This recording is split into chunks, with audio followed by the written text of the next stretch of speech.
everyone, welcome back to this channel. So in today's tutorial, we will see how can you add your Spectrum TV app on Vizio Smart TV. So here are step-by-step install and sign in options. Step 1. Connect your Spectrum home network. Press the menu or gear button on your Vizio remote control.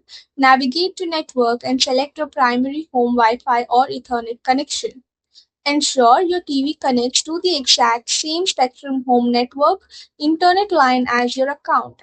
Note that the Spectrum TV app will restrict live channels if it detects a different internet provider's network signal. Step 2. Search for the app in the Vizio App Store. Press the V Home or SmartCast button on your remote to launch the main app hub. Navigate to the top navigation bar and select the search icon. Type Spectrum TV into the on-screen keyboard text field. Select the official Spectrum TV app from the search results panel. Step 3. Add and install the app to your home screen. So you need to click the install, get or add to home button on the app description page. Wait for the download indicator bar to complete the file installation. Return to your Vizio home screen app row to locate the newly added Spectrum line. Drag and move the icon to your favorite apps list for quicker access later.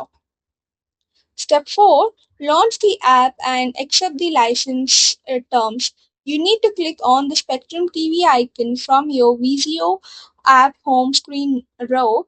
Allow the initialization splash screen up to 30 seconds to load the core data. Use the you need to use your remote directional pad to scroll through the end under license agreement. Select the accept button to advance to the primary user profile login screen. Step 5. Sign in and authenticate your account. Wait for the app to automatically detect your Spectrum modem credentials for auto login. Enter your primary Spectrum username and password manually if the auto detection fails. Select the sign in button to verify your active cable TV subscription profile. Create or select your specific household user profile avatar to open the live guide interface. So that's all for the video. Thank you for watching. Don't forget to like, share, comment, and also do hit the subscribe button.